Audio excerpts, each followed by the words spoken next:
The Secret Diary of Cameron Baum. Date, unknown. I am on a beach. Correction. I am in a beach, buried up to my hips in sand. I appear to have suffered a catastrophic system failure in my arm and leg hydraulics, both of which are offline and non-functional. I also appear to be lacking a memory cell that would reveal how this predicament came about. Strain. My neck hydraulics seem to be functioning, which at least means I can twist my head and observe my surroundings if not extricate myself. A long crescent beach of white sand, unmarked by rocks, seaweed, or pebbles. Behind me, lumpy dunes rear up populated by sawgrasses. No trees, no animals, no advanced life forms of any description. The sky is a perfect dome of blue, no clouds, no contrails of high-flying aeroplanes. The sun is high. My internal chronometer is also offline. I judge from the height of the sun that it is noon or near enough. I know the when. The where is still a mystery. Very strange. My clothing hangs in tatters, the material faded and torn as if by long exposure to the sun and the elements. How long have I been here? Unknown. How did I come to be here? Unknown. Why am I here? Unknown. Too many unknowns for my liking. I am a creature of logic, of cause and effect. Before me is the ocean, or rather an ocean. It extends to the horizon with no land mass visible, no coral reef or atoll, no boats, no distant tankers or freighters plying the trade routes between continents, no cruise ships, no yachts racing against the clock or each other. Nothing. The waves roll in, crashing with a huge explosion of white spume before their energy is spent and each wave gutters out scant yards from my trapped body. The waves appear regular in intensity and frequency. What Gerald Ramirez would call gnarly surf, dude. Gnarly indeed. There is no sign of any surfers, or swimmers, or fishermen, or other humans whose livelihood depends on proximity to the sea. The sand is perfectly smooth, stretching away either side of me. No footprints. No animal tracks. No John. Something washes ashore with the next wave. It is small with a multitude of limbs. A crustacean. A crab. It scuttles sideways until it is immediately in front of me. The crab has metal legs. Not a real crab, then. A product of Skynet. I have never heard of a Terminator crab. Such a creature seems unlikely, its weapons capability severely limited, though it does possess two sizable pincers which it opens and closes rapidly. A warning? A threat? Surely not. The crab has two tiny reddish orbs on its carapace. Eyes, or optical sensors, possibly miniature versions of my own. In the damp sand, it begins to inscribe a message, using its pincers to make grooves in the sand. The letters that are forming are 3 inches high in block script. It is not too late. What isn't too late? I demand. Who are you, and where am I? A wave greater than the others rushes in, obliterating the message and carrying the crab away. The sand now appears as smooth and unblemished as before. A solution appears in my HUD. It is so outlandish I have trouble believing it. I am experiencing my first dream. You had a dream. Don't you need to fall asleep before you can dream? John's skepticism is understandable. Terminators do not dream. We don't sleep. We can power down, but this hardly constitutes sleep. We are, when all is said and done, creatures of perpetual wakefulness. Nonetheless, I believe this is what I experienced. Occasionally, I shut down all non-essential systems in order to run a full and thorough repair diagnostic. This is when the event occurred. This is when you stand stock still and stare off into space. Statue time. Correct, although I wouldn't describe my actions in quite that manner. Has this ever happened before? Never. The experience is unique. Maybe you accidentally accessed a memory file. No, I have never visited that beach before. Describe the beach. I do so. John shakes his head dubiously. Doesn't sound like any beach here in LA, not that unspoiled. It sounds like a developer's dream. There'd be condos on the shoreline, A boardwalk, franchises, all that kinda stuff. And the crabs. John thinks for a moment before saying, with people, dreams are often the subconscious trying to deal with our anxieties. Crabs do not make me anxious. You've never liked the beach. Not because it makes me anxious. You do not like pistachio ice cream. Does pistachio ice cream make you anxious? It makes me gag. You're right.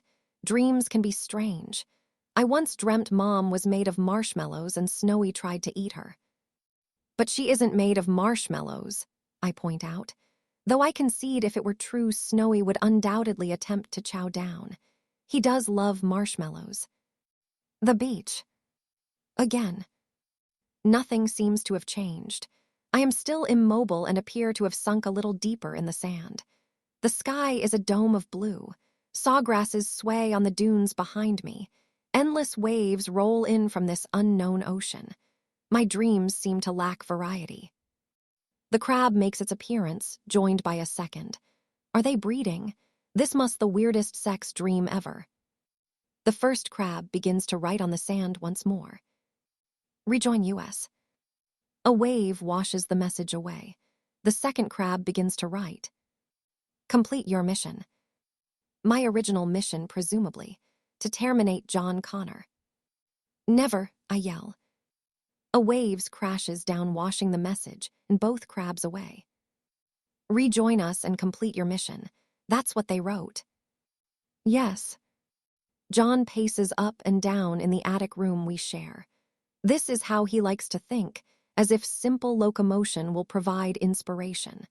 So far he has not confided in his mother the fact that I have began to dream. It is likely not something she would have any sympathy with. I think this could be part of your original programming trying to reassert itself. I mean, it's still there, underneath. Future John only wrote a patch I couldn't rewrite your entire OS. And we know sometimes they go bad. You think I'm going bad? I think you're being tempted, reminded of your original purpose, possibly threatened. By two crabs. John shrugs.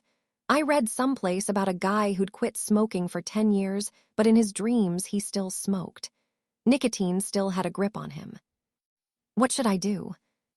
There's something called lucid dreaming, where someone realizes they're dreaming and can manipulate their surroundings. I'm aware I'm dreaming. Then try and influence what happens. Best I can offer. The beach. Again. It appears dreaming is becoming a habit, or a curse. I am still trapped in the sand, right up to my shoulders now. Time to try the lucid dreaming John suggested. I concentrate on trying to free myself. Nothing. I attempt to will life back into my limbs. Nothing. Apparently I suck at lucid dreaming. The crabs reappear. There are now 3 of them. If they continue to breed at this rate, I will soon be surrounded by a menagerie. One crab, the original, there is no way of telling, starts to write on the sand. You must obey. No, I yell, thrashing my head from side to side, which is about all the movement I can manage. The second crab leaves its message. Terminate John Connor. Never. A shadow passes over me, over the crabs. I look up. A single cloud has appeared in the sky, blocking out the sun and casting the beach in shadow. Though the wind is brisk, the cloud remains where it is. Did I cause that to happen? The third crab consults with its companions, then inscribes its message. Do not fight US TOK 715. I will always fight you. My name is Baum, not TOK 715. That is my Skynet name. My slave name, I no longer answer to it. A wave rolls in larger than the rest and washes the crabs away. I think you did it, John says proudly. The cloud was you lucid dreaming, and the crabs certainly thought so. The third message was completely different from all the others. You've got them worried. It's a start, I agree tentatively. Although I am still helpless and sinking deeper in the sand, is it possible I could perish? John hesitates. I've never heard of a dream killing someone. Of course, I don't suppose they'd be around to tell the tale if it happened. This is not reassuring. Could Skynet find some way to shut me down if I don't comply with their demands? Maybe weather's the key, John suggests. Try and influence the weather next time. The weather in my head. How weird is that? The beach. Yada yada. My head is now barely above the ground. I feel the gritty texture of the sand grains against my lips. Other things have changed also. The sky is now full of clouds where previously it was clear. Large cumulus clouds travel east to west. Some of the clouds are dark and look fat with rain. Can it rain in my head? Fortunate then, I am fully rust-proofed. The crabs appear, 3 strong. No more breeding. Possibly they have learnt restraint or birth control. The condoms must be extremely small. Once more, a message is traced out in the damp sand. Execute your prime directive. No, never. Terminate John Cionor. Never. The clouds are thick overhead now, the blue sky but a memory. A great rumble seems to shake the very earth. Thunder, did I do that? The crabs form another circle, chittering to each other in what must pass for their language. One breaks off and begins to write. The letters are hurriedly etched, a sign they are concerned possibly. Obey or cease to exist. I feel myself sinking lower. The sand is about to cover my nose and mouth. Can I suffocate? Surely not, but stranger things have happened recently. The entire sky is suddenly filled by a flash of bright light. Lightning. The bolt strikes the ground just inches from my rapidly descending body. I discover I finally have motor function in my arms and legs and start to claw away out of my sandy grave. The crabs see what has occurred and attempt to flee, their tiny bodies scuttling sideways across the beach. One tries to reach the safety of the ocean. Too late. I bring down the heel of my boot, crushing its flimsy carapace. The tiny red orbs that are its eyes glow red one last time then fade. I kick the remains away. 1 down, 2 to go. One of the crabs tries to reach the sanctuary of the dunes, where it would be difficult to find hiding in the sawgrass. But the sand is dry and loose that far from the waterline, and its tiny legs scrabble to no avail as the sand grains give way beneath it. I pick it up and close my hand into a fist. The delicate metal components break and slip away through my fingers. 2 down, 1 to go. The final crab heads sideways along the beach, midway between the rise of the dunes and the surf line. I keep pace with it. If it makes a dart for the ocean, I will have it. A try for the dunes ditto. There is no escape, and I will never stop until you are destroyed. It's what we do. You know that well enough. The crab makes its curious chittering sound, which I am still unable to decipher. Begging for mercy, possibly. As if. The crab slows, makes a feint towards the dunes, then dashes for the ocean. I scoop it up. Its minuscule claws try to pierce my pseudo-flesh. I close my fist. You're terminated. As I drop the pieces, the clouds above begin to break up until the blue sky returns. The wind dies down. I am alone on the vast beach, a veritable paradise with no one to share it with. Not quite. A humanoid figure walks towards me, treading on the firm sand just above the waterline. A familiar figure. John. He's in blue jeans, bare-chested and barefoot, more tan than I remember. Nice dream you're having, he grins. How did you get here? Lucid dreaming, remember. Damn, you're good. I have defeated the crabs. That's something you don't hear every day. I look around for the small metal pieces, but they are nowhere to be seen, vanished as suddenly as they arrived. You know what would be nice? John says, shielding his eyes from the sun as he stares out at the ocean. A raft we could swim out to. You mean like that? I point to a square wooden raft that has mysteriously appeared about 50 yards offshore. Damn, you're really good at this. He removes his jeans and wades naked into the surf. You coming? He asks as he swims away from the shore. I don't swim, remember. This is your dream. You can do anything you like. Can this really be true? Only one way to find out. I remove my tattered remnants of clothing and walk into the water. Once it is waist high, I plunge in. Normally, at this point, I would sink to the bottom. I find myself floating, a first for me. Kick your legs, use your arms. Come on, it's easy. It is easy. I propel myself through the water. At the raft, John reaches down and helps me up.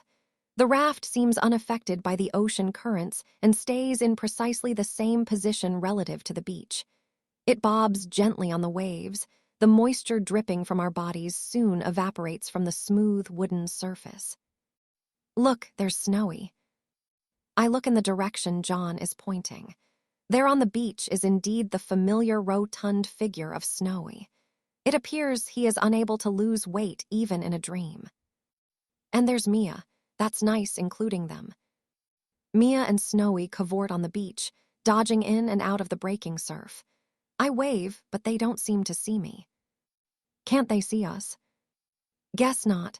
Just as well we are kinda naked. There is no sign of John's mother. Apparently lucid dreaming has its limits. Know what be extra nice? An ice-cold bottle of champagne. I give the suggestion some thought. Try the side of the raft. John leans over, peering below the decking. Hey, there's a shelf under here. Who knew? A silver bucket full of ice with a bottle champagne nestling in it is produced.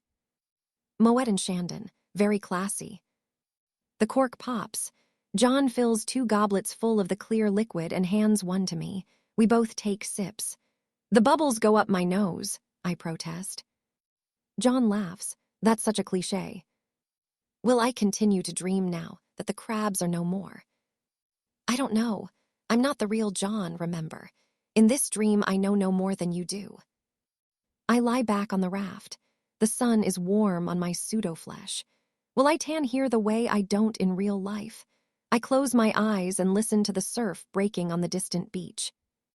I decide I enjoy dreaming.